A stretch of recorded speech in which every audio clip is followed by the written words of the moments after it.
السلام عليكم ورحمة الله وبركاته.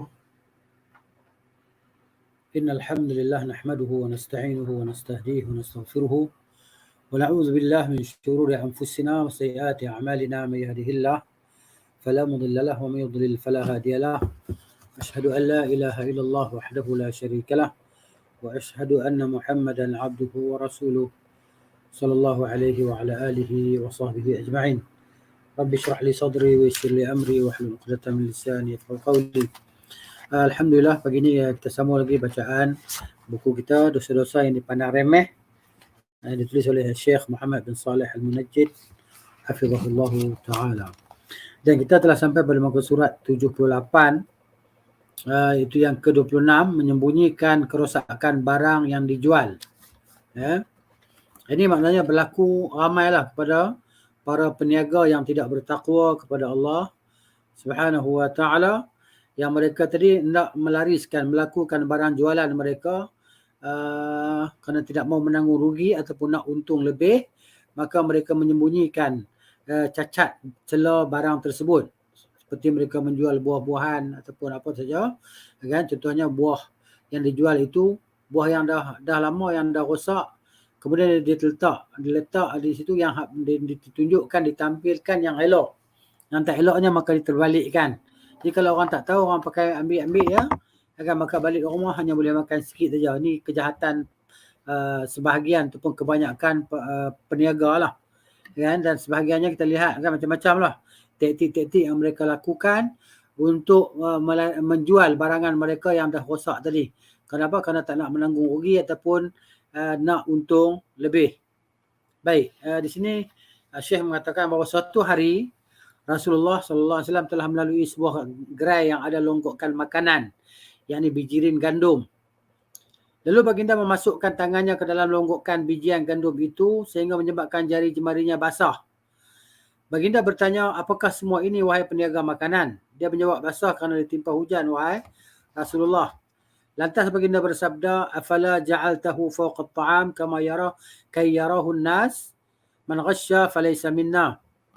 Mengapa kamu tidak meletakkan bahagian yang rosak itu di atas bahagian yang tidak rosak, supaya orang ramai boleh melihatnya? Siapa yang menipu, dia tidak termasuk daripada kalangan kami. Dia tidak termasuk di kalangan maknanya orang yang berada di atas jalan kami. Okay? Di zaman mutaakhir ini kita dapati kebanyakan peniaga tidak takut kepada Allah dengan menyembunyikan kecacatan barang yang dijual. Ini berlaku banyak sekali, kan? Kalau kita sebagai pengguna ataupun kita sebagai pembeli, kan, kita kadang-kala ataupun kerap kali kita ni akan ditipu oleh peniaga, walaupun peniaga itu orang Islam yang berniaga di pasar malam. Saya pernah menegur lah penjual yang menjual buah delima, kan, yang rosaknya dia terbalikkan. Dia jual dalam bekas tu maknanya letakkan buah tu macam satu bekas, satu raga tu RM5 umpamanya. Dia letakkan, dia terbalikkan. Yang buruk tu di bawah, yang elok tu di atas dia letak. Jadi mana bila saya nak ambil buah tadi, saya pun pusing-pusing kat buah, rupanya bawah tu rosak. Kan? Jadi saya kata kat dia, haram berniaga dengan perniagaan yang begini. Kan? Maknanya tak boleh berniaga macam ni, berdosa kamu. Kamu telah menipu orang ataupun membuat cubaan untuk menipu. Jadi saya tak balik harga tu, saya terbalikkan buah tu yang buruk di atas. Dia pusing balik ke bawah. Memang jahat lah peniaga ni tu, memang dia orang yang tidak takut kepada Allah Ta'ala lah. Tak tahulah orang macam mana, kan. Mungkin jenis tak solat, tak faham apa benda, kan. Jenis begitu. Baik. Umpamanya dilekatkan dengan stiker pelekat, menyembunyikan di bahagian bawah, menggunakan bahan kimia dan seumpamanya supaya kecacatan itu lebih baik. Contohnya sayur yang dah rosak, dia celup-celup dalam bahan kimia tu, buah sayur nampak segar. Jadi bila sampai dekat kita balik rumah, maknanya nak masuk tengok buah sayur dah rosak. Itu berlaku juga. Lepas tu ikan, biasanya ikan dia orang akan guna pengawet mayat tu.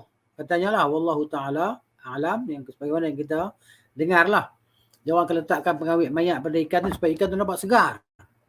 Segar, cantik, kan. Bila kita balik je sampai di rumah, ikan tu dah buruk, busuk. Pegang pun gatal tangan kita.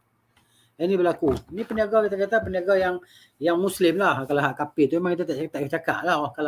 Kalau Muslim macam tu, yang kafirnya lagi aula lah. Tapi ada juga peniaga kafir yang jujur, kan. yang jujur, yang dia tu tadi dia berniaga barang yang elok. Contohnya saya bagi contoh lah di kampung saya duduk ni, ada satu kedai Cina. Dia sebuah dia kedai Cina. Kan? Dia memang kedai dia lama dah, berpuluh tahun dah kata orang kat sini. Saya di kampung ni lebih kurang dalam belas-belas tahun je. Tapi maksudnya berpuluh tahun dia daripada datuk dia. Dia sampai ayah dia, sampai dia. Kan? Dia berniaga di kampung ni, kat simpang tu kedai dia. Dia jual ikan tu sikit je, tapi ikan segar. Ikan dia tak banyak. Dia tahu orang tua-tua ni kan, maknanya lepas main subuh akan cari ikan. Jadi dia jual sebelum subuh lagi ikan. Nak ceritanya dia setakat yang kita nampak dia jujur lah. Dia tapi dia kafir kan. Ada jujur. Dia jual ikan yang elok. Kita tak banyak pun dia jual. Sayur pun sayur yang segar dan yang kan. Jadi maknanya gitu. Dia bagi tahu ni ikan yang semalam dia tak jual sebab dia tak ambil banyak. Jadi nak ceritanya ada juga yang si kafir tadi, semoga Allah bagi hidayah lah. Kan? Dia ni jujur dalam berniaga, dia tak menipu kan. Bagus. Mungkin dia dah biasa duduk dengan orang kampung dan sebagainya. Dia jadi sebagai orang kampung, cumanya dia agama dia tidak Muslim. Tapi tak tahulah orang kampung ni dakwah dia kepada Islam ataupun tidak. Kan? Jadi begitu. Maknanya kalau tak berdakwah kepada dia, semua akan bertanggungjawab lah. Begitu. Baik. Sekiranya barang yang cacat itu berupa barangan elektronik. Ini pun satu juga. Mungkin mereka akan menyembunyikan kecacatannya dengan memasukkan komponen yang kurang baik. Ini komponen tiruan. Dia ambil yang original, kan? Dia ambil yang ori, dia letak yang tiruan pada barang tersebut, pada alat tersebut. Ini juga berlaku. Kan? Bila kita pakai barang tu tak tahan lama. Gitu. Setelah barangan itu,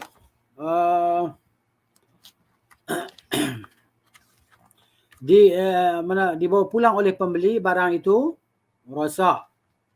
Tidak berapa lama kemudian rosak lah. Pakai sekejap yang rosak lah.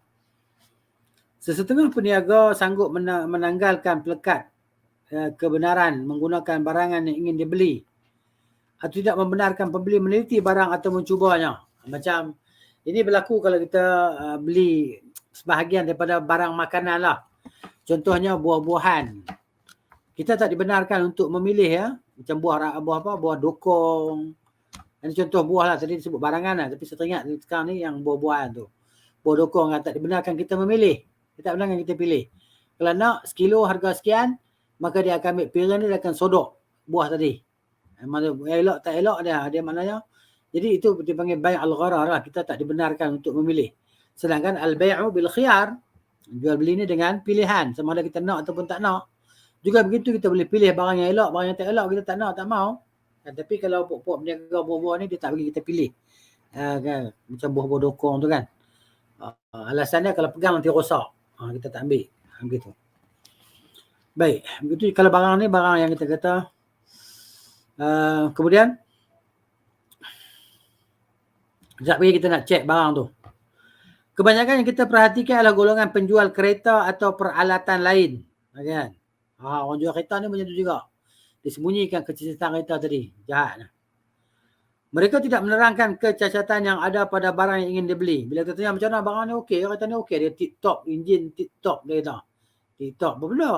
Kan? Balik-balik saya rumah, start bergegar habis. Skru sana, skru sini. Turun. Gitu. Semua perbuatan itu hukumnya haram lah. Dosa. Jadi ramai peniaga ni masuk neraka lah kalau nak ikutnya. Kan? Kalau ramainya yang menipu. Ramai menipu. Sabda Rasulullah sallallahu alaihi wasallam, al-muslimu akhul muslim. La yahillu li muslimin ba'a min akhihi bay'an fihi 'aibun illa bayyanahu lahu. Okay? Seorang muslim adalah saudara kepada muslim yang lain. Tidak halal bagi seorang muslim yang menjual kepada saudaranya satu jualan barang padanya ada kecacatan, melainkan dia menjelaskannya kepada saudaranya kecacatan tersebut. Baik. Sesetengah individu pula menyangka jualan yang dibuat secara lelong dapat melepaskan diri dari bertanggungjawab terhadap kecacatan barang yang dijual. Umpamanya mereka berkata, saya jual kepada kamu besi ini, saya jual kepada kamu besi ini. Kan? Sebenarnya semua itu tidak akan terlepas daripada tanggungjawab tanpa menjelaskan kecacatan barang itu. Malah jualan tersebut seperti itu termasuk perniagaan yang tidak diberkati. Meniaga sekejap rosak, bankrupt dan sebagainya. Gitu. Ramai orang bankrupt meniaga tidak ada keberkatan dalam perniagaan dia kan. Nipu. Sabda Rasulullah sallallahu alaihi wasallam, al-bay'ani bil khiyar. Ma lam yatafarraqa فإن صدقا وبينا بورك لهما في بيعهما وإن كذبا وكتما محقت بركة بيعهما. Maksudnya dua orang yang sedang mengadakan urusan jual beli sebenarnya berada dalam keadaan boleh memilih sama ada ingin menjual ataupun membeli.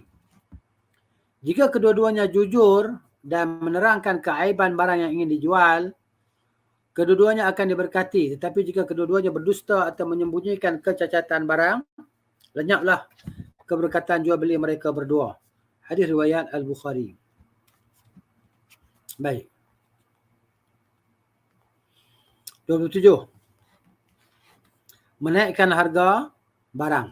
Menaikkan harga barang. Ini satu daripada perkara dosa yang dipandang remeh oleh orang lah. Kan? Suka hati yang naik harga barang. Macam sekarang kita menghadapi di negara kita menghadapi tu maknanya masalah ni bahawa barang ni dinaikkan oleh peniaga oleh ataupun orang yang dipanggil yang jadi pembekal kan, pembekal kepada para peniaga. Biasa mereka akan naikkan barang, tapi kebanyakannya di negara kita ni sudah maklum lah pembekal utama tu Cina lah kan. Sebab memang tak boleh menafikan bahawa ekonomi dah dikuasai oleh mereka. Cina yang bukan Muslim lah kita kata. Kan? Cina yang kafir tadi. Dan mereka tadi maknanya sewenang-wenang suka hati menaikkan harga barang tadi. Jadi akhirnya para peniaga yang di kalangan Muslim pun terpaksa jugalah menaikkan harga barang. Tidak macam mana dia nak berniaga. Nak untung, nak bayar segala kos perniagaan dia. Harga barang, sewa kedai, cukai dan sebagainya dia nak kena bayar kan. Jadi dia pun terpaksalah ikut rentak pembekal yang menaikkan harga barang ni. Tepung naik, gula naik, sayur naik, semua naik, ayam naik kan. Jadi itulah dia yang sengsaranya rakyat. Pihak menteri-menteri ni tak tahulah apa yang mereka buat, kita tak tahulah, dia berebut kuasa ya. Orang Melayu suka berebut kuasa. Ini perangai orang Melayu. Semua nak berkuasa. Tapi tak bertakwa kepada Allah Ta'ala. Begitu. Jadi apa yang mereka dah buat untuk, kita kata, kalau menteri-menteri, Perdana Menteri yang lepas-lepas ni, apa yang mereka buat untuk rakyat? Yang kita nampak, kan? Sebahagiannya mungkin, wallahu a'lam, cuba mengumpulkan kekayaan untuk keluarga dia. Membina empire keluarga dia, kekayaan tadi kan. Yang kita nampak itulah, wallahu ta'ala a'lam. Bukan dia tak buat untuk rakyat-rakyat, dia buat jugalah. Tapi sambil menyelam, sambil minum air. Wallahu ta'ala a'lam. Itu yang kita nampak. Yang kita nampak, wallahu a'lam, tak tahulah. Sebab itu maknanya, kenapa mereka ini beria-ia merebut, masing-masing berusaha untuk menaikkan parti dia jadi pemerintah. Kan? Jadi pemerintah. Supaya dapat memerintah tadi. Semua. Kan? Berusaha untuk menjatuhkan orang lain supaya dia naik. Tapi bila dia naik, apa kepentingan, keuntungan yang didapati oleh ummah apa dia? Apa yang umat dapat tadi? Itu kita tepuk dada, tanyalah iman kita masing-masing lah. Tanyalah ilmu kita macam mana kan? Pengetahuan kita. Jadi begitu. Mohon kepada Allah Ta'ala keselamatan dan kita panggil keadaan yang baiklah. Supaya Allah Ta'ala tadi berikan kepada kita pemimpin yang soleh dan bertakwa kepada Allah Ta'ala. Jadi Bai'un Najash jual beli secara Najash ialah menaikkan tawaran harga barang tetapi tidak bermaksud membelinya. Dalam masa yang sama bertujuan menipu orang lain yang ingin membelinya. Atas dasar itulah dia sanggup menaikkan harga barang itu. Contohnya, kan, sekarang ni ada barang yang nak dijual oleh saya, kan, ataupun siapa nak jual barang. Jadi dia nak jual dengan harga, kan, yang dia nak lah. Harga maksudnya harga yang nak ataupun harga mahal. Jadi dia nak buat macam mana? Nak tunjuk kata barang dia itu berkualiti dan diperlukan dalam diperlukan oleh orang, maka diupahlah seorang-seorang ataupun partner dia yang berniaga sekali akan tunggu di kawasan tu. Jadi bila ada seorang datang nak membeli barang tersebut, maka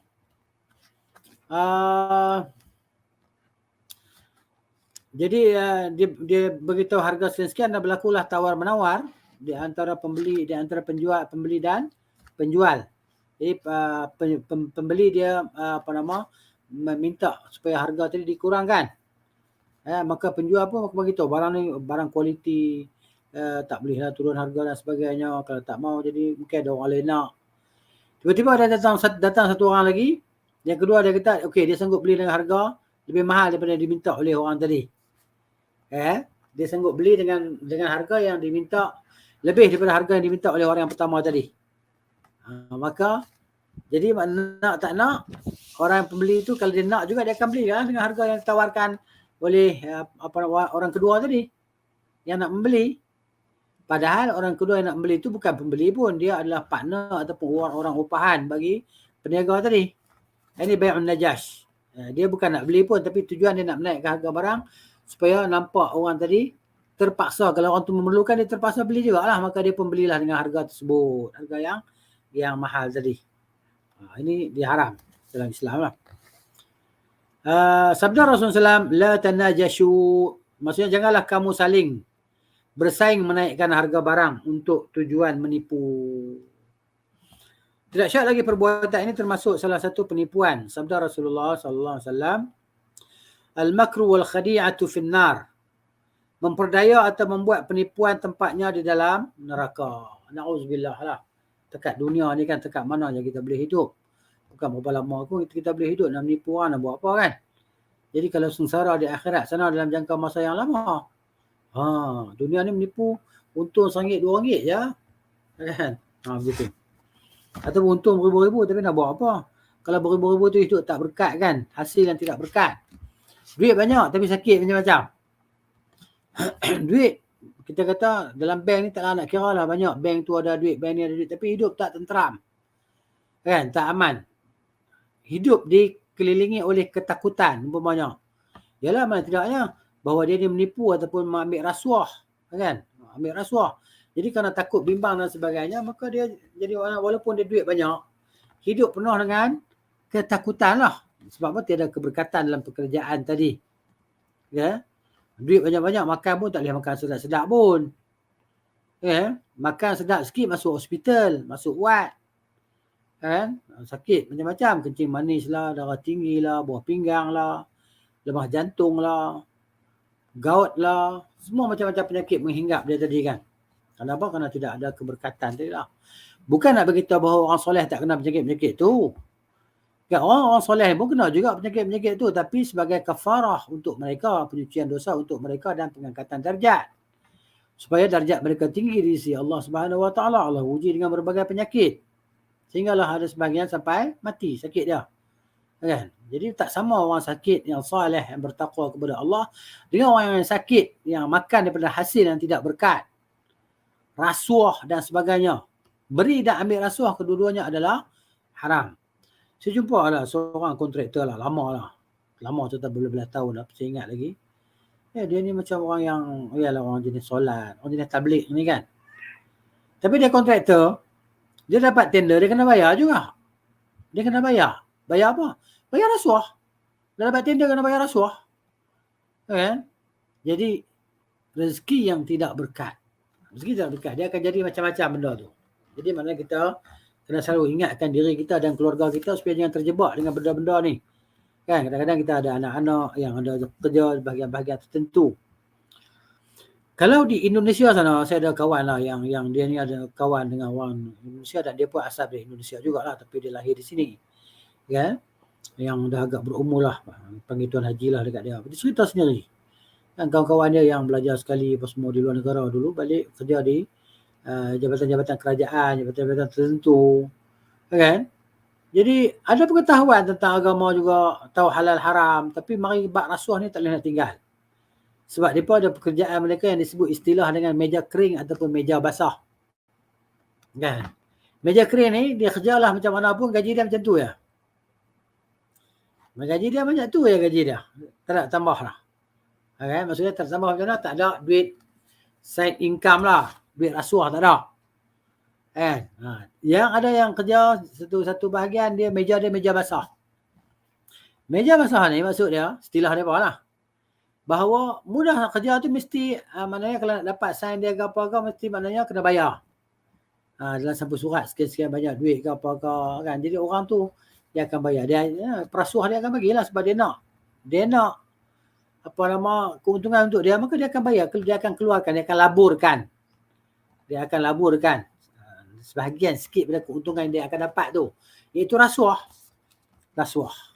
Jadi maknanya istilah dia panggil meja basah. Ini berlaku teruk di Indonesia juga teruk. Di Malaysia pun kita kata ranking yang ke berapa? Ranking yang ke-56 yang saya dengar kan. Ranking kita di Malaysia ni maknanya rasuah kita begitu berleluasa lah, teruk sangat. Berbagai sektor rasuah ni kan. Ya Allah. Jadi maknanya rasuah itu dia merosakkan negara dan rakyat. Negara jadi rosak, binasa dengan sebab rasuah. Sebab tu kata Nabi SAW, Allah Ta'ala laknat perasuah dan pemakan rasuah. Ataupun yang mengambil rasuah. Sebagai orang dia kata, aku tak makan duit rasuah ni, tapi aku guna untuk lain. Beli tayar kereta, kan, bayar rotek kereta, kan, bayar bil elektrik. Dia kata aku tak makan pun. Sebenarnya sama aja hukum dosa dia macam tu. Ya kan? Jadi gitulah, kita ingatkan keluarga kita, anak-anak kita, bagi tahu selalu. Kamu kerja ni jangan duk bakar rasuah. Ingat kan, kalau ada orang nak belanja kamu kan, kalau kamu kerja bahagian ni ada orang nak belanja kamu makan, tak payah. Bila dia ajak kamu makan, kamu bayar. Kan? Kamu bagi syarat kan dia boleh nak ajak saya makan, tapi syarat dia saya yang bayar. Supaya jangan ada ruang untuk orang tadi yang merasuah kita. Sama ada dengan memberi makan ataupun sebagainya. Jadi begitu. Ini cerita pasal rasuah ni kan, maknanya tak boleh nak sembunyi lagi dah. Kan, kerja polis ke apa ke, kan? Sebab benda kita panggil dia berada di tempat yang orang boleh buruk sangka dengan dia.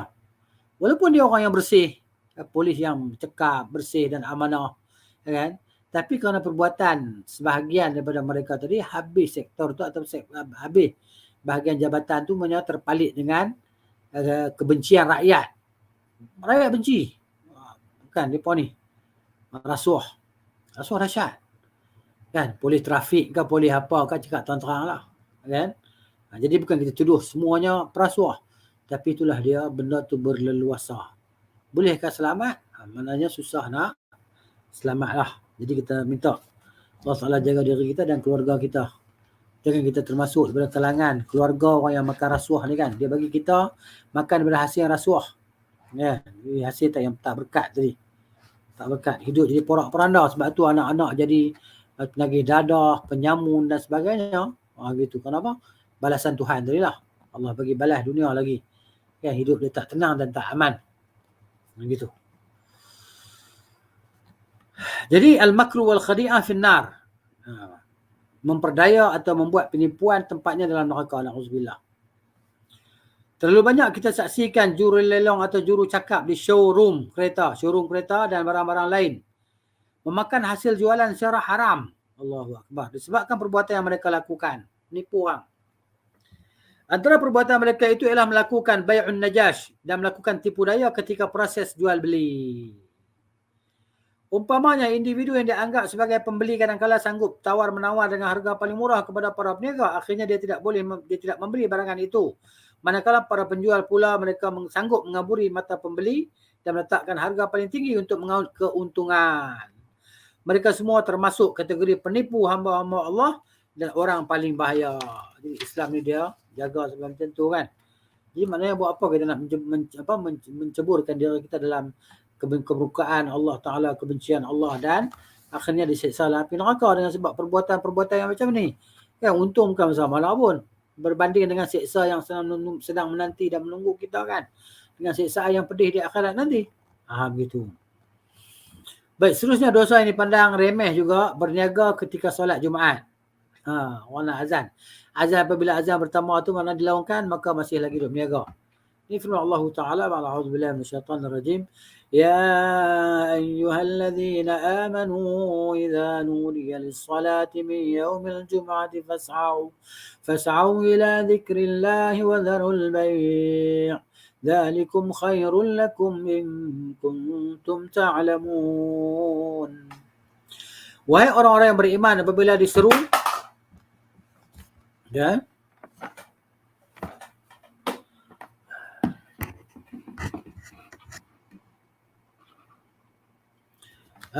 diserukan azan untuk mengerjakan solat pada hari Jumaat, segeralah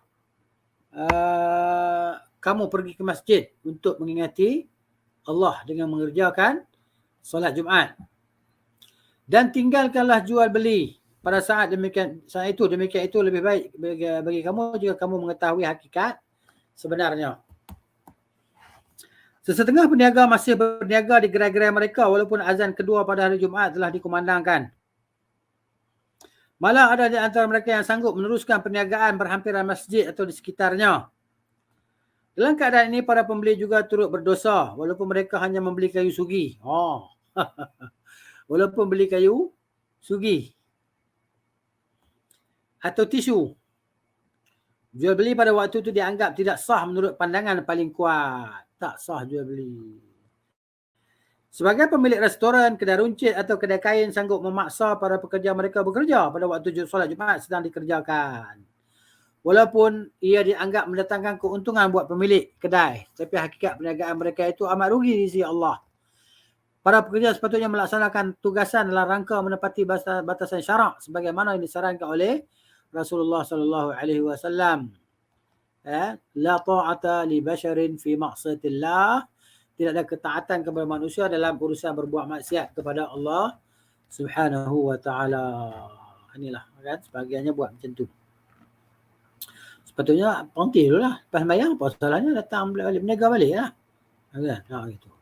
Maka itu adalah kita kata berkat kan, dan diterima dari sisi Allah Ta'ala. Jika tidak jadi berkat. Dan berniaga macam mana pun tak kaya-kaya. Kan, duduk miskin, susah, berhutang alung sana, berhutang alung sini. Kan, akhirnya yang jahil tu buat macam mana? Gantung diri. Bunuh diri, masuk neraka jahanam terus. Na'udzubillah. Kemudian lagi judi. Firman Allah Ta'ala, بعد أعوذ بالله من الشيطان الرجيم يا أيها الذين آمنوا إنما الخمر والميسر والأنصاب والأزلام رجس من عمل الشيطان فاجتنبوه لعلكم تفلحون. Maksudnya,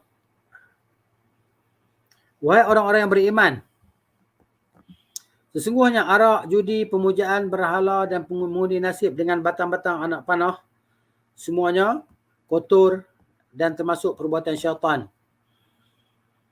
Oleh itu kamu hendaklah menjauhinya supaya kamu berjaya.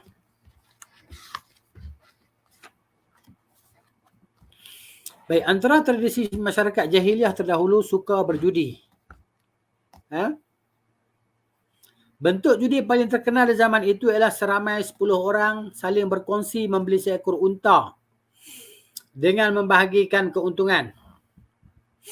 Kemudian mereka akan melakukan undian. Hasil dari undian itu 7 orang daripada mereka akan mendapat bahagian yang berbeza-beza menurut tradisi mereka. Manakala 3 orang lagi tidak akan mendapat apa-apa kerana kalah. Itu dia. Okay? Ni. Judi. Manakala di zaman kini bentuk perjudian sudah bermacam rupa. Antaranya yang pertama dikenali sebagai loteri dalam pelbagai bentuk. Paling sederhana antaranya ialah nombor ekor yang telah disediakan. 4 angka. Nombor 4 angka tu kan. Kemudian nombor-nombor itu dibuat undian bagi menentukan siapa akan jadi pemenang. Pemenang pertama akan dapat hadiah yang amat lumayan. Diikuti pemenang kedua, ketiga dan seterusnya dengan jumlah hadiah yang berbeza-beza. Perbuatan ini semua adalah haram walaupun mereka beralasan atas dasar kepentingan sosial. Beli nombor ekor kan. Beli harga RM10. Boleh dapat sampai RM100,000, RM20,000, RM30,000 kan. Maknanya bila nombor dia naik tadi. Tengoklah siapa naik. Kalau semua tak naik, yang untungnya token judi lah. Kan? Bukan senang nak naik. Jadi kalau yang naik tu, dia dapatlah untung sikit. Tapi token judi lagi untung lah. Gitu. Dan hakikatnya pula yang kita tahu kan, dalam kita di dalam sistem proses pemilihan pemimpin dalam demokrasi ni kan, kita kena ada bayar juga kan. Kena bayar untuk yang nak jadi calon, kena bayar RM4,000, RM5,000. Ya, atau RM5,000 tak ingat lah. Tak tahulah. Jadi mereka nak masuk bertanding kena bayar duit pertandingan. Itu juga judi lah. Judi termasuk dalam sebahagian daripada jenis judi. Kan? Ni segala parti Islam ke parti kau semua buat benda ni. Tak tahulah mereka mengkaedah, mereka menghalalkan perkara macam tu. Macam tu mereka nak kata darurat dan sebagainya tu bukan darurat lah. Itu maksiat. Dan kenapa nak jadi menteri, nak jadi wakil rakyat, dia kena masuk bertanding. Dan bila masuk bertanding dia kena bayar, kena ada duit pertaruhan. Kan? Duit pertaruhan. Kalau saya silap betul kan? Kan? Jadi bila dia kalah, duit pertaruhan itu akan burn lah. Akan lenyap. Ini dia perjudian.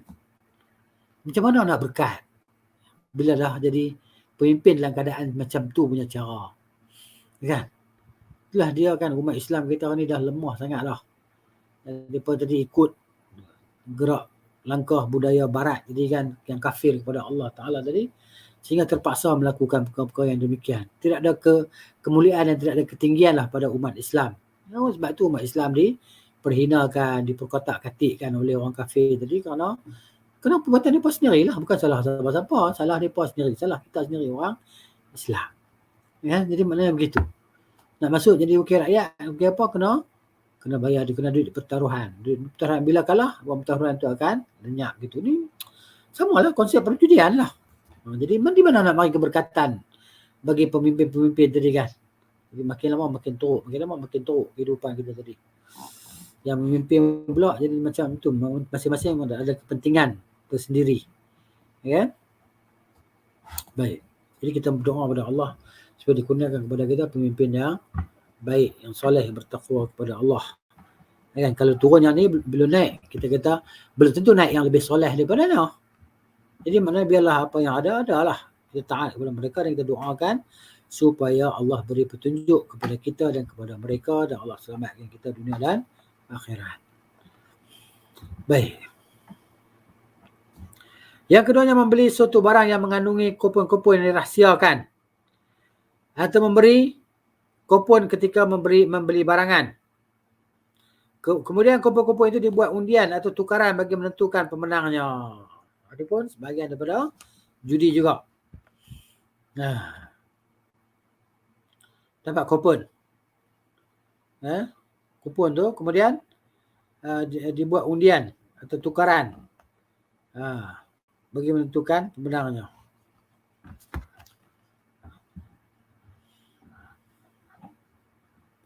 Dia gunakan alasan beli barang kan. Dia guna alasan beli barang dapat kupon ni. Nanti dengan kupon ni kan kita akan tentukan siapa pemenang. Jadi kenapa nak beli barang baru nak bagi kupon? Itulah dia. Taktik dia pun tadi. Dia orang kafir ni bukan fikir halal dan haram. Termasuk juga perjudian di zaman ini ialah insurans nyawa, insurans kenderaan, insurans harta benda, insurans kebakaran, insurans bersifat umum, insurans kerosakan harta benda. Dia berbagai-bagai semua bentuk insurans lain. Malah sebagian artis menyanyi lalu menginsurankan suara mereka. Royalty, semua perkara ini diharamkan. Insurans kan? Insurans ni adalah haram di sisi Islam, di sisi agama tadi. Tapi inilah sebagai orang bekerja jual insurans. Pekerjaan dia menjual insurans. Sebab tu dia telefon kita kadang-kadang. Dia kata dia daripada bank sekian nak jual. So kita beli insurans. Insurans nyawa. Sebab apa? Sebab kita tak tahu masa depan macam mana. Kalau kita nanti secara tiba-tiba kita sakit, maka diberilah janji-janji manis. Begini dan begitu kan. Supaya kita beli insurans. Kita beritahu ni kerja haram di Islam. Kerja lain lah. Saya tak perlu pada insurans ni. Tak perlu. Kan? Sebab ni mana kita, ialah kita cermin kereta pecah, kita bayar insurans RM10 lah. Tiba-tiba harga cermin kereta bukan RM30, RM40, harga dia beratus ringgit. Jadi duit kita hanya RM30 di situ, yang beratus lagi duit orang lain. Maknanya itu sisi itulah maksud dia jadi haram. Jadi kalau kawan-kawan kita yang jual insurans ataupun anak-anak kita yang bekerja sebagai penjual insurans, suruh dia cari kerja lain. Jangan buat kerja haram tersebut. Ya. Ni. Tak kisahlah insurans kenderaan ke, harta benda ke apakah, kan? Insurans kebakaran ke apakah. Gitu kan. Macam ni lah kita tengok macam orang sebagai orang peniaga ni biasanya bukan Muslim lah. Kan? Dengar orang cerita lah. Dia meniaga tak untung, bankrupt dan sebagainya, dia bakar kedai dia. Supaya apa? Supaya dia dapat insurans. Yang insurans dia bayar sikit je. Maka dia akan terima harga beratus ribu ataupun sejuta dan sebagainya. Dia kita penat je kita bayar insurans. Bila kita nak dapat, maka kita bakar kedai ni supaya kita dapat insurans cepat. Dapat balik duit kita bayar tu. Kalau tidak, rugi je kita bayar lah. Fikrah mereka lah. Fikrah orang. Biasanya yang buat kerja ni orang kafir lah gitu. Orang Islam ni orang Islam yang jahil lah yang buat kerja ni kan. Kerja sebagai penjual insurans. Jangan.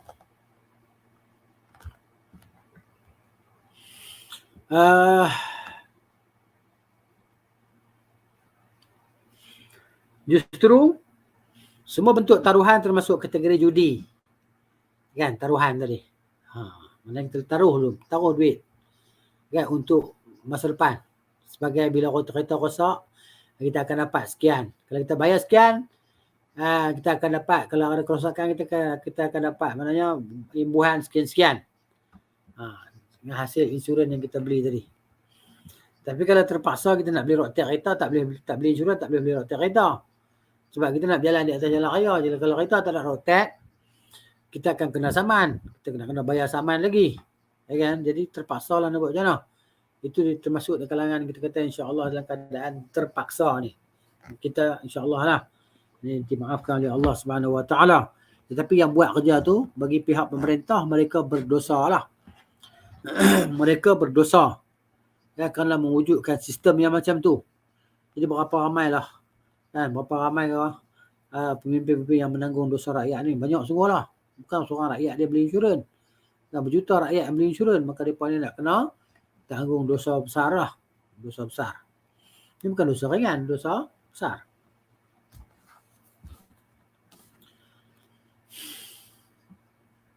Pada masa kini terdapat kelab khusus untuk perjudian seperti kasino yang mana dalamnya terdapat pelbagai alat perjudian dinamakan roll.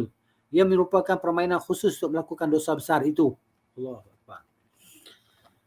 Termasuk kategori judi ialah pertaruhan yang diadakan ketika berlangsungnya perlawanan bola sepak, tinju dan seumpamanya. Begitu juga bentuk permainan yang ada di beberapa pusat permainan dan pusat hiburan. Sebahagian besar mengandungi unsur judi seperti mana yang mereka namakan sebagai flippers. Ya. Macam ni lah. Dia kan ada macam satu peti jernih tu kan. Dalam peti jernih tu, kita kena bayar duit. Kena bayar duit. Dalam peti jernih tu ada macam-macam.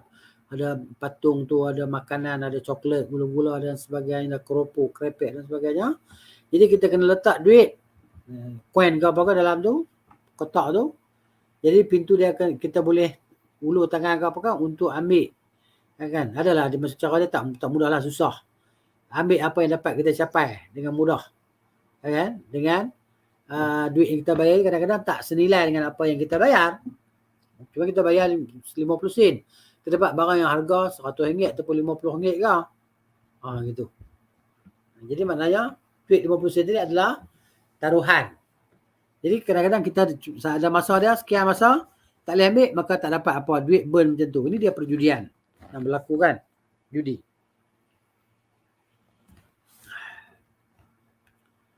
Mengenai pertandingan yang sering diadakan pula ialah mempunyai beberapa tujuan.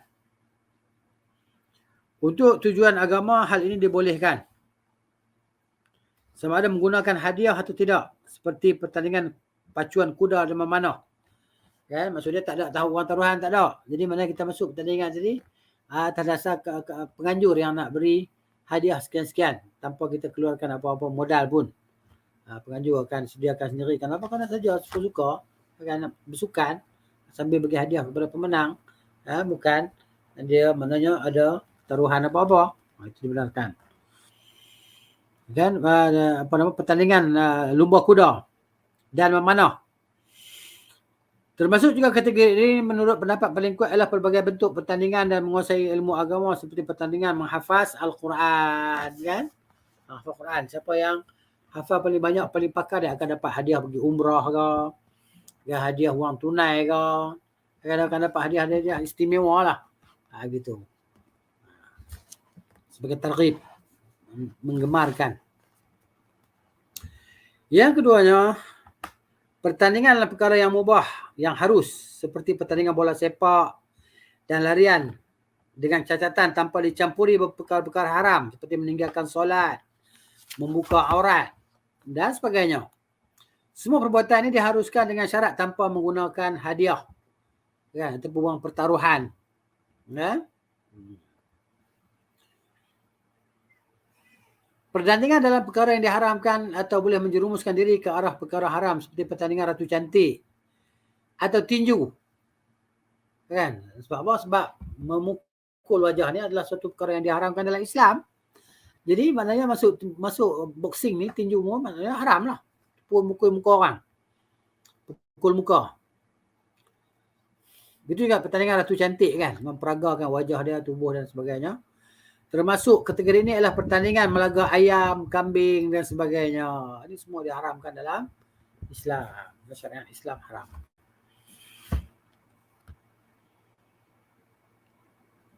Kemudian mencuri. Mencuri ni semua orang tahu lah. Dia ni besar, kan. Baik. Firman Allah Ta'ala ba'da a'udzu billahi minasyaitonir rajim was-sariqu was-sariqatu faqta'u aydiyahuma jazaa'an bima kasaba nakalan min Allah wallahu 'azizun hakim. Lelaki yang mencuri dan perempuan yang mencuri, hukumannya potonglah tangan mereka sebagai satu balasan disebabkan apa yang mereka telah usahakan. Juga sebagai satu hukuman pencegah daripada Allah. Ingatlah Allah Maha Kuasa lagi Maha Bijaksana. Antara kejahatan mencuri paling besar ialah mencuri barang-barang milik jemaah haji dan mereka yang sedang melaksanakan umrah ke Baitullah di Makkah. Ini biasa berlaku lah.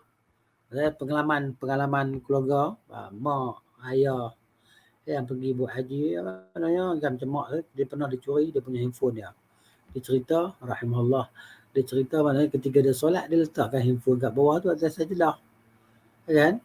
Masa dia rukuk, bila dia i'tidal, dia nak sujud, kan? Bila nak sujud, handphone dah hilang. Handphone dah hilang dah, kena curi. Macam ayah pula cerita dia, wallet dia, kan? Wallet dia habis, semua yang dalam wallet dia habis.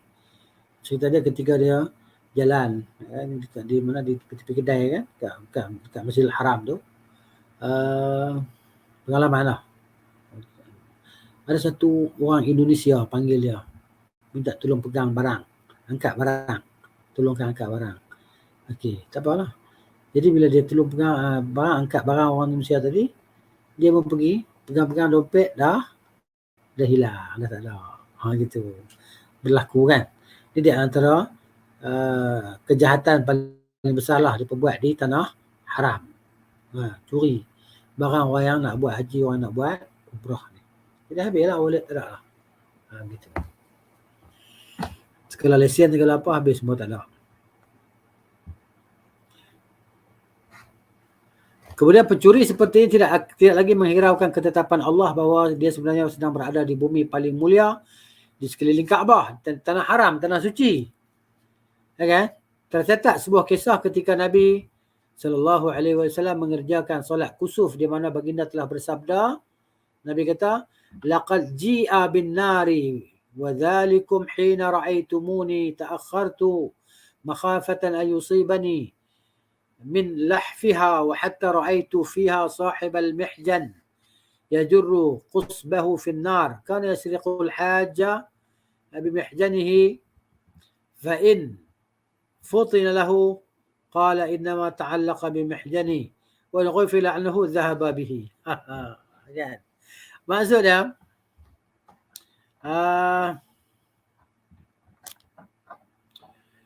telah diperlihatkan api neraka kepadaku, kata Nabi SAW. Iaitu ketika kamu semua melihat aku mundur sedikit kerana aku bimbang diriku akan hangus kerana jilatan apinya. Lantas aku sempat melihat di dalamnya terdapat seorang pemilik tongkat berkeluk kepalanya. seorang pemilik tongkat dia bengkok ni tu, bengkok yang boleh digunakan untuk mencakuk, tarik barang-barang orang tadi. Baik. Lalu dia menyeret ususnya dalam neraka. Dan neraka jahanam, usus dia terburai, diseret. Dahulu dia di dunia dia telah mencuri barang milik jemaah haji. Dia pakai tongkat dia. Lepas dia jalan-jalan dia sangkutkan barang milik jemaah haji dengan tongkat ujung yang bengkok tu kan. Dia pun tarik jalan. Jika ada orang yang perasan, orang sedar, dia akan kata, oh ni tongkat ni barang tersangkut di tongkat aku, bukan aku yang ambil, tersangkut. Nak buat macam mana? Minta maaf lah. Gitu. Jika tidak disedari, dia akan terus membawa barang itu pergi. Ni Nabi sebut, dalam neraka jumpa orang macam ni. Wal'iyadzubillah. Jadi pencuri ni ramai lah kan. Ramai. Macam-macam taktik mencuri tadi. Kalau di kampung-kampung kita ni pun ada juga pencuri ramai kan. Biasanya dia terdesak. Misal dadah dan sebagainya, dia curi besi penutup longkang tu. Besi penutup longkang, dia curi letak atas motor dia jual. Bisa. Kalau saya pun pernah sekali di rumah. Kan? Mana tingkap yang jenis macam boleh tingkap jenis buka macam tu kan, lupa nak kunci kan. Jadi kebetulan ada wallet tinggal dekat dalam rumah tu, berhadapan dengan tingkap, agak jauh lah. Tapi lah bila jadi pencuri ni, orang tu dia bijak, orang cerdik. Macam mana dia fikir dan dapatkan barang orang tadi secara tak disedari oleh orang lain. Jadi dia malam lampu yang terbuka, dia tengok, dia buka tingkap, dia nampak ada wallet kan ujung tu, maka dia guna cara macam mana? Dia terlintas cara dia nak ambil wallet daripada jauh. Jarak jauh tu maknanya dia ambil yang alat penyauk ikan tu kan, alat penyauk ikan yang dibuat dari aluminium tu. Kan dia bengkokkan, dia buang penyauk ikan tu, dia dia bengkokkan hujung tu kan. Maka dia hulur masuk besi tu, besi penyauk ikan tu dalam rumah, dia hulurkan, mana dia kaitlah wallet tu. Akhirnya dapat dekat dia. Dan jadi buat apa, hidup dia tak berkat lah kan. Tak tahulah mungkin apa dah jadi pada orang tu, ada sama ada yang masih hidup ataupun telah meninggal dunia, kita pun tak tahulah. Dan kita tak tahu siapa pun yang buat aja tu. Tapi berlakulah ni, maksudnya pencuri ni macam tu, dia bijak kan, dia fikir. Dia berfikir macam mana dapatkan harta orang tanpa orang sedar. Itu. Baik. Termasuk dosa mencuri paling besar ialah mencuri harta orang awam. Okay. Curi di masjid ke, mesin kowe ke kat masjid tu. Yang dipikul bola kereta, buat lari dan sebagainya. Tabung masjid ke apa ke. Kan? Mencuri harta orang awam. Setengah orang yang melakukannya akan memberi alasan, kami mencuri kerana kami melihat orang lain juga ada mengambilnya. Gitu. Contohnya dia orang curi besi, tiang telefon ke apa ke, dia potong tiang telefon ataupun sembot ke apa ke, dia potong, dia jual besi tadi. Hakikatnya mereka tidak memahami bahawa mencuri harta orang awam bermakna mereka telah mencuri hak milik seluruh umat Islam. Apa yang dilakukan oleh orang lain kerana tidak takutkan Allah bukanlah alasan paling kukuh untuk menghalalkan perbuatan mencuri itu. Macam sebahagian orang lah, kita tengok lori terbalik kan. Lori gula terbalik, lori padi terbalik, lori beras kan. Jadi pakak pergi kaut lah beras, ambil bolang kereta surung, buh dalam troli, buh dalam guni, dalam beg dan sebagainya. Beras yang terbalik tadi kan. Ini semua kerja haram, tak boleh. Ya kan? Curi beras. Lori terbalik, turun gula. Lori bawa babi terbalik, taklah nak curi pula kan. Ya kan? Lori yang bawa babi tu, kan, Cina bawa babi tu terbalik, jatuh kan. Bergolek-golek babi tu, siapa nak pergi ambil. Gitu. Allah musta'an.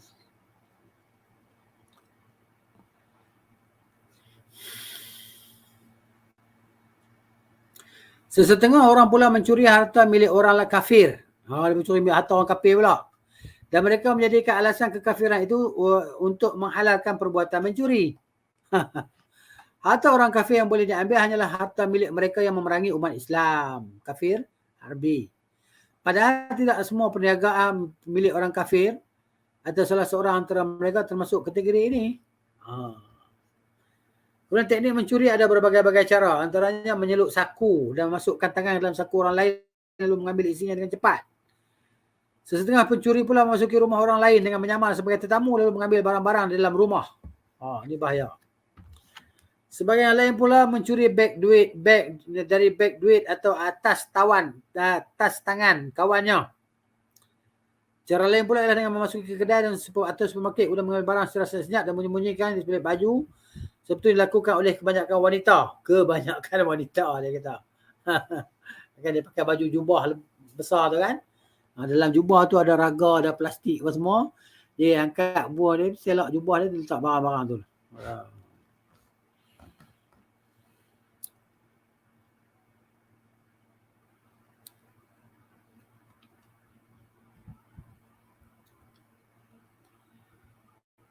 Saya tengok dalam YouTube bila minggu lepas ni tu kan. Ada seorang ni dia bawa beg besar. Dalam beg tu ada budak kecil yang dilatih untuk mencuri lah. Dia ketika waktu solat ni contoh nampak tu macam di bahagian Arab sana. Kan? Tak tahulah di Saudi ke di mana ke tak tahulah, tapi video tu dia tunjuk macam tu. Jadi bila waktu solat azan dilaungkan, kawan ni pura-pura nak tumpang beg dia dekat kedai emas. Dia berpura-pura untuk meletakkan beg dia di kedai emas. Lelaki ni pun dah berumur lah.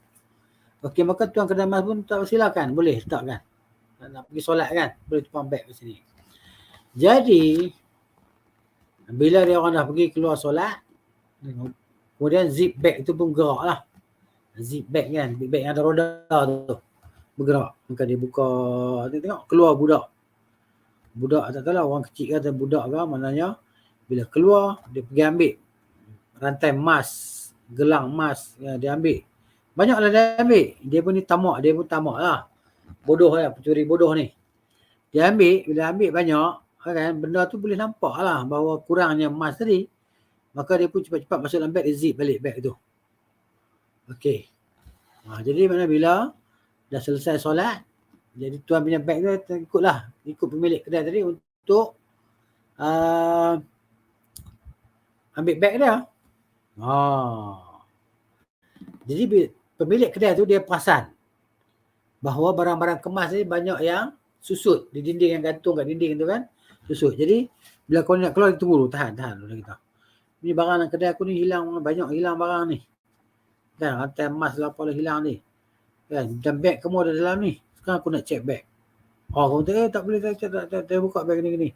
Dia buka tengok nampak semua budak tu dalam beg dengan barang-barang kemas yang dia sangkut dekat leher dia, dekat tangan dia. Kena tangkap lah. Dan sekali dengan orang tua lah bawa beg tu sekali lah. Gitu. Ni dosa kan. Mencuri. Dosa besar. Ini teknik mencuri lah. Ya, yang diperbuat. Kemudian sesetengah orang pula memandang remeh perkara berkaitan mencuri ini seperti menganggap tidak mengapa bagi jumlah yang sedikit atau tidak berharga. Sabda Rasulullah SAW, la'anallahu as-sariqa yasriqul baydata fatuqta'u yaduhu wa yasriqul habla fatuqta'u yaduhu. Maksud dia, Nabi SAW, Allah melaknati pencuri yang mencuri sebutir telur. Dia curi telur sebiji ya. Bukan ada harga. Hingga menyebabkan dia boleh dipotong tangannya. Allahu Akbar. Dan juga pencuri yang mencuri seutas tali. Dan dia berhak dipotong tangannya. Curi benda besar-besar. Benda sikit-sikit lah, tapi kena potong tangan juga. Allahu Akbar. Curi tali. Setiap orang yang mencuri sesuatu walaupun kecil nilainya harus dikembalikan kepada pemiliknya setelah dia bertaubat kepada Allah. Usaha mengembalikan itu boleh dilakukan sama ada secara terang-terangan, rahsia secara peribadi atau melalui perantaraan. Boleh berlaku. Jadi pulangkan. Tetapi jika tidak mampu mengembalikannya setelah berusaha keras untuk mengembalikannya kepada pemiliknya atau warisnya, dia hendaklah menyedekahkan barang itu dengan niat untuk memberi pahala kepada pemilik sebenar barang itu. Dia dah usaha dah, setiap usaha macam-macam tak jumpa juga. Jadi dia buat macam tu lah. Terpaksa lah. Nak cari kat mana tuan asal tu? Sedekah. Dengan niatkan pahala untuk tuan asal dia. Kan? Walaupun begitu, sebagian ulama kata, tuan ni tak dapat pahala pun. Walaupun kau ni bersedekah bagi pihak tuan barang itu. Kenapa? Kerana tuan itu tidak berniatkan untuk menyedekahkannya. Kan? Sebab dia bukan niat nak sedekahkan barang tu. Dia niat dia nak guna. Jadi begitu. Sebagai ulama kata, tak dapat pun pahala kepada pencuri itu pun tak dapat pahala, kepada tuan asal barang tu pun tak dapat pahala juga. Kan? Melainkan dia niatkan tak apalah. Aku niat sedekah lah. Dah hilang lah niat sedekah lah. Kan? Supaya nanti kalau kawan tu dia bertaubat, dia bersedekah, maka pahala tu akan sampai kepada pemilik asal dia. InsyaAllah.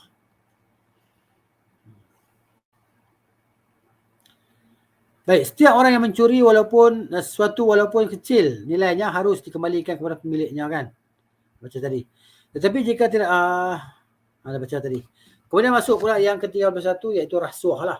Rasuah. Ini musibah besar. Kan? Di kebanyakan negara macam tu. Rasuah ni punca keruntuhan sesebuah kerajaan. Kan? Dan kerosakan bagi sesuatu umat. Ada pemimpin yang ditangkap kerana rasuah juta-juta. Bukan sikit, juta-juta rasuah dia. Pecah amanah dan sebagainya. Masuk mahkamah bebas ya, keluar. Tapi kalau ada orang curi seutas rantai tangan emas, masuk penjara sekian-sekian tahun. Kalau menteri mencuri, bebas macam tu saja. Kan? Di mana keadilan kita kata, kan? Sistem tu. Jadi begitu, ni benda ni perlu diperhalusi, perlu maknanya diperbaiki lah. Kalau jadi pemimpin tu sebenarnya tak layak jadi pemimpin pun. Tak layak. Memberi wang rasuah kepada qadhi atau hakim. Qadhi maksudnya di sini yang memutuskan hukuman lah. Agar dia menyembunyikan kebenaran atau melakukan kebatilan merupakan perbuatan paling keji. Ini kerana perbuatan itu mengakibatkan ketidakadilan dalam hukum. Penindasan terhadap orang yang berada di atas kebenaran. Serta menyebabkan tersebarnya kerosakan di atas muka bumi.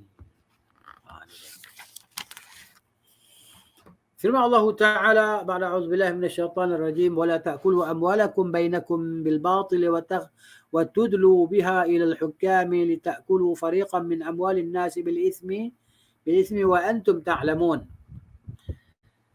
Dan janganlah kamu makan atau mengambil harta barang orang-orang lain antara kamu dengan jalan yang salah, dan jangan pula kamu menghulurkan harta kamu memberi rasuah kepada hakim-hakim kerana hendak memakan atau mengambil sebahagian dari harta manusia dengan berbuat dosa padahal kamu mengetahui salahnya. Dalam sebuah hadis marfu' sanad sampai kepada Nabi SAW melalui jalan riwayat Abu Hurairah radhiyallahu anhu, la'anallahu ar-rashi wal murtashi fil hukum. Allah melaknat pemberi rasuah dan penerima rasuah dalam mengeluarkan hukum. Namun jika tidak ada cara lain untuk mendapatkan hak atau menolak kezaliman kecuali melalui rasuah, hal itu tidak termasuk dalam ancaman itu. Itu dia. Kan? Terpaksa. Contohnya begini, saya buatlah. Kita ada sebuah kenderaan yang kita beli nak tukar nama. Kalau kita pergi sendiri memang tak lulus. Dia akan cari macam-macam kesalahan yang remeh-temeh ke apa-apa untuk tidak meluluskan kita. Kenapa? Kerana dia dah deal dengan runner. Runner dengan orang Puspakom. Kan? Runner dengan Puspakom. Jadi, kalau kita pergi sendiri, tak lulus ataupun memang susah nak lulus. Jadi maknanya, runner tadi kita bayar pada runner kan untuk dapatkan hak kita, iaitu pertukaran nama kereta tadi. Kan? Jika tidak, tak boleh tukar nama, akan menimbulkan macam-macam kesusahan dan kepayahan. Jadi terpaksa, maka bayarlah pada runner. Runner pergi bayar orang dalam Puspakom tu. Bayar. Maka automatik surat kita akan dicop lulus.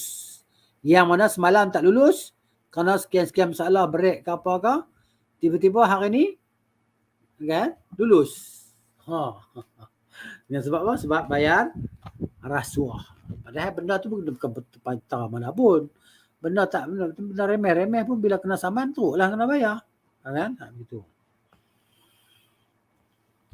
Jadi, tetapi penerima rasuah itu akan menanggung dosa. Macam ada sahabat-sahabat yang ada pekerja-pekerja asing dan sebagainya yang dalam tempoh untuk membuat permit, dan permit dah ada cuma tak sampai tangan dia tadi. Jadi dia bawa pekerja dia naik kereta, ditahan oleh polis umpamanya, terus polis putih tu, baju putih, kan? Maka polis tu diminta duit. Jika tidak, orang ni akan kami bawa pergi pusat tahanan dan sebagainya. Padahal permit dah ada, lesen visa dah dapat. Cuma tak ada di tangan dia sekarang. Kita nak bayar ataupun kena tahan lah. Dia suruh orang tu, kamu balik dulu, tinggalkan pekerja kamu di sini. Sebab dia nak duit tu. Jadi bila dah bayar duit, terpaksa, okey, barulah settle semua benda. Ni bahaya kan. Ini berlaku. Kita cakap benda ni bukan benda yang kita cakap. Kita mana pengalaman kawan-kawan dan sebagainya lah. Rasuah dia akan menanggung dosa. Di zaman kini perbuatan memberi dan menerima rasuah sudah menjadi kebiasaan. Tak dapat nak sangka lagi lah. Setengah pegawai menjadikan hasil rasuah itu sebagai pendapatan sampingan yang mana hasil kemasukan lebih banyak berbanding gaji mereka. Ini maknanya dia cakap dia macam dia berpengalaman atau mendengar daripada pengalaman orang lain. Jadi begitu. Takut kan? Jadi maknanya adalah SPRM ke apa ke, mau benda tu tetap tampil tak ada iman, tak ada takwa, biarlah ada apa pun dia akan jadi macam tu lah. Untuk menjayakan usaha suap menyuap ini, beberapa pusat perusahaan dan perkilangan menyediakan dana khusus untuk tujuan itu. Macam tukar-tukar lori kan. Tukar-tukar lori yang di atas jalan raya tadi, bila kena saman, pekerja dan sebagainya, dia ada bahagian untuk bayar kepada yang jaga polis dan sebagainya lah, JPJ ke apa-apa. Begitu. Berbagai-bagai urusan bisnes atau muamalah hampir kesemuanya dimulai dan diakhiri dengan tindakan rasuah. Kadang-kadang dia rasuah tak sedar pun. Maknanya kita bekerja di pejabat ke apa. Jadi maknanya dia ajak, dia kata ini untuk belanja satu ofis. Belanja makan. Sila makan, saya bayar. Tak ada apa. Jadi kalau kita tak nak ke ofis tu, kita tak kena belanja pun. Itu hakikat dia, rasuah tadi. Hal ini sudah tentu tidak menguntungkan bagi golongan miskin yang tidak mampu memberi rasuah.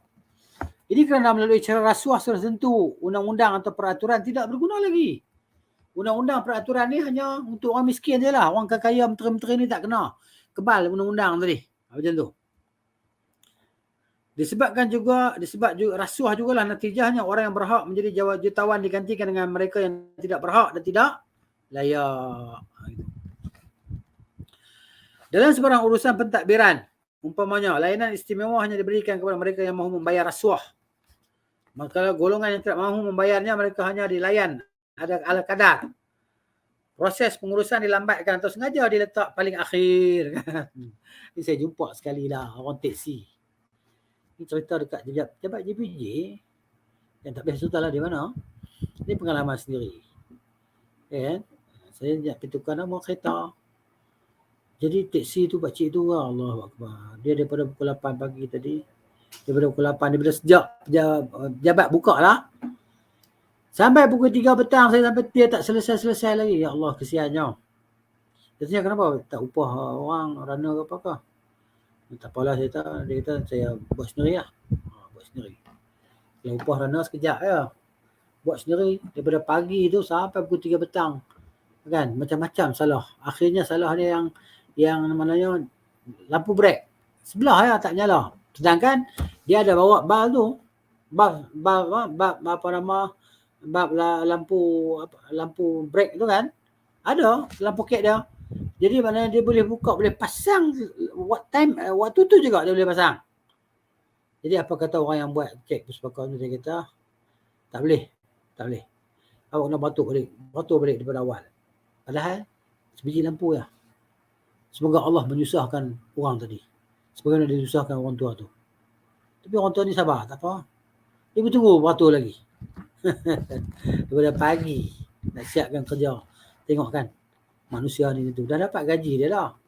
Dia kerja JPJ Puspacar ni bukan tak ada gaji. Gaji dia pun dah ada besar mungkin gaji dia. Tapi tetap tak cukup manusia yang lahap tadi kan. Tapi nak buat apa? Dia menyusahkan hidup dia dunia dan akhirat. Dunia tak berkat pun. Harap-harap para perasuah ni boleh dengar lah apa yang kita sampaikan di sini kan. Supaya mereka ni sedar jangan makan rasuah. Tolong orang, permudahkan. Nabi kata yassiru wala tu'assiru. Permudahkan, jangan perpayahkan. Benar-benar remeh, mudahkan je lah. Luluslah tak apalah kecil. Luluslah tak payah. Kesian lah beratur 5-6 kali beratur. Daripada pagi sampai pukul 3-4 petang kan. Gitu. Kesian tengok. Tapi pok-pok ni dah kira apa dah? Dia kira duit dah. Dia kan fikir kesian orang lain dan sebagainya. Dia kira duit dia. Para perasuah ni macam tu. Orang makan rasuah ni macam tu. Dia seronok sebab seronok tengok duit tadi. Ataupun dia seronok cek akaun dia penuh dengan duit dia bertambah dengan duit rasuah. Gitu. Tu yang kita cakap tadi lah. Kan mahkamah dan sebagainya hanya untuk orang miskin saja yang kena. Orang kaya menteri-menteri kan lepas macam tu sajalah. Kira rasuah ke apa ke, lepas macam tu saja. Ikan jorong-jorong ni susah nak kena kan sebab dia kuat. Ikan bilis ni itulah yang akan kena. Kerana dia lemah, itu saja.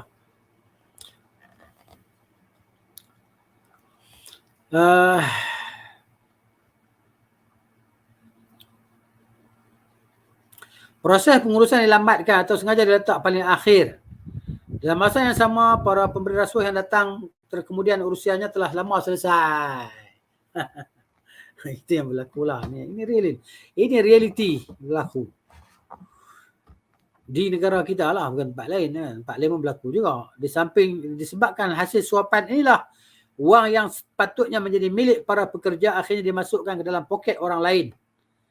Atas dasar ini Rasulullah SAW memohon agar orang yang memiliki saham dalam urusan suap menyuap ini dijauhkan daripada rahmat Allah Ta'ala. Hidup mereka tak ada rahmat Tuhan. Tak ada kasih sayang Tuhan. Kan? Macam-macam musibah, penyakit dan sebagainya menimpa tadi. Menurut Abdullah bin Amr bin Al-As radhiyallahu anhuma, Rasulullah bersabda, la'anallahu ar-rashi wal murtashi. Allah melaknat pemberi rasuah dan penerima rasuah. Dua-dua kena laknat oleh Allah Ta'ala. Kemudian yang kedua, merampas tanah milik orang lain. Ini satu dosa besar lagi. Yang ini pandang remeh, mudah. Orang pandang mudah. Hakikatnya jika seseorang telah hilang rasa takut kepada Allah, kekuatan dan kepandaian sudah pasti menjadi bencana buat diri pemiliknya. Dia sanggup menggunakan anugerah itu untuk melakukan kezaliman seperti merampas harta orang lain. Termasuk dalam kategori ini adalah merampas tanah milik hak orang lain. Ancaman untuk orang yang melakukan perbuatan tersebut amat keras. Dalam sebuah hadis marfu', Abdullah bin Umar radhiyallahu anhuma berkata, "Man akhadha min al-ardi shay'an bighairi haqqihi khusifa bihi yawm al-qiyamati ila 7 aradin." Kan? Sesiapa yang mengambil tanah orang lain maupun sedikit tanpa hak, dia pasti akan ditenggelamkan dengannya pada hari kiamat hingga ke 7 lapisan bumi. Itu dia. Kan? Ini dia. Bagi para orang yang mengambil harta atau tanah orang lain tanpa kebenaran, tanpa hak, ataupun ubah batu sempadan. Menurut Ya'la bin Murrah radhiyallahu anhu, Rasulullah bersabda, ayyuma rajulin zalama shibran min al-ardi kallafahu Allah azza wa jalla an yahfirahu, wa fi riwayatin at-Tabrani yuhdirahu hatta yablugha akhir 7 aradin thumma yutawwiqahu ila yawm al-qiyamah hatta yuqda bainan nas. Nabi SAW kata, siapa yang menzalimi orang lain dengan mengambil tanahnya walau sejengkal, Allah pasti membebaninya dengan menggali tanah tersebut. Allah suruh dia gali tanah tersebut. Dalam riwayat At-Tabrani menghadirkannya hingga 7 lapisan bumi paling dasar, iaitu lalu Allah menggalungkannya ke lehernya pada hari kiamat sehingga seluruh manusia diadili. Beratnya dosa. Mana? Termasuk juga kategori ini adalah mengubah sempadan atau batu penanda had keluasan tanah dengan mengurangi tanah milik jirannya. Ini berlaku. Mereka itulah yang dimaksudkan oleh Rasulullah SAW dalam sebuah hadis. La'anallahu man ghayyara manaral ardi. Allah laknat orang yang mengubah tanah sempadan tanah lah. Sempadan tanah. Penanda atau batu sempadan tadi. Kemudian menerima hadiah setelah menolong. Tolong lepas tu terima hadiah. Pangkat dan kedudukan di tengah-tengah masyarakat jika disyukuri merupakan salah satu nikmat Allah buat hamba-hambanya. Antara cara bersyukur di atas nikmat ini ialah dengan menggunakan pangkat dan kedudukan sebagai maslahah atau untuk kepentingan umat Islam. Hal ini bertepatan dengan sabda Rasulullah SAW, "Man istata'a an yanfa'a akhahu falyaf'al." Siapa yang mampu memberi manfaat kepada saudaranya, hendaklah dia melakukannya. Okey? Seseorang yang memberi manfaat buat saudaranya, saudara seagamanya kerana berpangkat, sama ada mencegah kezaliman atau mendatangkan kebaikan buatnya, jika niatnya ikhlas tanpa disesuli perbuatan haram atau merugikan orang lain, dia akan mendapat pahala dari Allah Ta'ala berdasarkan sabda Rasulullah SAW, "Isfa'u tu'jaru." Berilah pertolongan, kamu pasti akan diberi pahala. Tetapi ia tidak boleh mengambil upah hasil dari pertolongannya itu. Jadi kalau dia ada pangkat lah, contoh dia kerja dalam sektor mana-mana, okey, yang dia berhajat kepada sign dia untuk di-approve kan semua permintaan tadi, maka dia sanggup sign kalau ada dapat mana imbuhan. Maka sign, berapa kamu nak bayar? 20%? 30%? 40%? Berapa persen? Untuk kata okeylah 20%. 20% baru dia akan sign tadi. Ini dosa. Ini orang yang buat dosa lah. Dosa besar ni. Dia panggil macam rasuah juga lah. Tapi dia guna hadiah.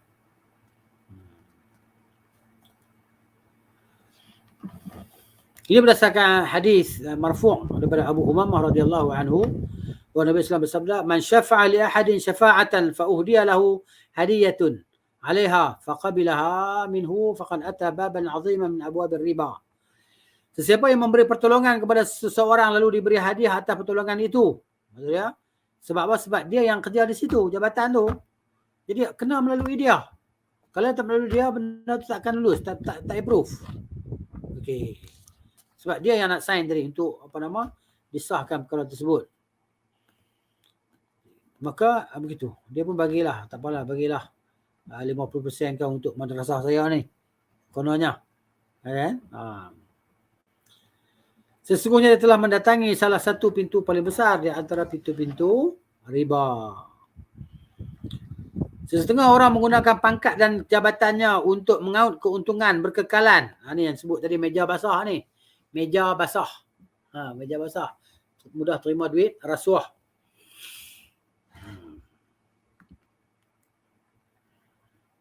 Umpamanya mensyaratkan bayaran upah untuk kenaikan pangkat seseorang. Naik pangkat berapa nak bayar? 10,000? 15,000? 20,000? Nak pangkat kena bayar. Menukarkan seorang pegawai ke daerah lain. Berlaku ketidakadilan ketika seorang doktor mengubati pesakitnya dan lain-lain lagi. Okay? Menurut pendapat paling kuat, imbalan yang terima itu hukumnya haram. Berdasarkan hadis Abu Umamah radhiyallahu anhu di atas. Bahkan secara umum, hadis itu mencakupi penerimaan imbalan yang tidak disyaratkan secara bersemuka. Cukuplah orang yang berbuat kebaikan itu mengharapkan upah daripada Allah pada hari kiamat kelak. Suatu hari seorang lelaki datang menemui Al-Hasan bin Sahal sambil meminta pertolongan lalu ditolongnya. Lelaki itu berterima kasih kepada Al-Hasan, tetapi Al-Hasan bin Sahal berkata, atas dasar apa kamu berterima kasih kepada aku? Pada kami. Kami berpendapat bahawa pangkat wajib dikenakan zakat. Sebagaimana harta wajib dikenakan zakat. Pangkat berguna zakat dia kata. Perlu diingat, ada perbezaan antara mengupah dan menyewa seseorang untuk melakukan tugas, mengawasi atau menyempurnakannya dengan menggunakan pangkat atau kedudukan yang ada untuk tujuan mengaut keuntungan. Ini beza kedua ni. Jika memenuhi syarat yang ditetapkan oleh syarak, sudah tentu perbuatan itu diharuskan, jika sebaliknya ia diharamkan. Inilah dia apa yang dapat kita baca pada pagi ini. Semoga bermanfaatlah. Dan insya-Allah nanti kita akan sambung lagi lah di masa yang akan datang. Wallahu ta'ala alam bissawab. Satu soalan saya rakan yang berusia 20-an dan masih bincang. Apakah nasihat? Nasihat. Nasihat macam mana ya? Nasihat dia pertamanya kena ajak depa lah. Ajak depa pergi ataupun mendengar majlis-majlis ilmu yang bermanfaat. Dengan majlis ilmu yang bermanfaat itu maka akan terbit terhasillah amalan yang soleh. Ya, sebab apa? Kita dengan maksiat ni kita maknanya selalu kita ni berada dalam keadaan dosa kan. Dosa ni ialah mana kita ni tak terlepas dari dosa, dalam keadaan dosa maknanya kita nasihat diri kita dan kawan-kawan kita supaya pertamanya melazimi majlis-majlis ilmu yang bermanfaat. Kemudian dengan majlis ilmu yang bermanfaat tadi dia akan melahirkan amalan-amalan soleh dengan taufik daripada Allah Subhanahu wa taala. Okay? Jadi kita ni tugas kita wa ma'alaina illa al-balagh lah. Kita ni tugas kita hanya menyampaikan. Tetapi tentulah cara penyampaian tu dengan cara yang rifq wal lin lah. Cara yang berkesan, yang baik, yang lemah lembut kan. Bukan dengan cara tengking-tengking, maki hamu dan sebagainya. Kerana itu menjauhkan, dia tidak mendekatkan. Jadi itulah dia kan. Dengan cara yang baik lah. InsyaAllah. Semoga Allah, di samping kita berdoa kepada Allah, Allah beri hidayah kepada kita dan kepada kawan-kawan kita melalui kita. Kerana man sanna fil Islam sunnah hasanah lah.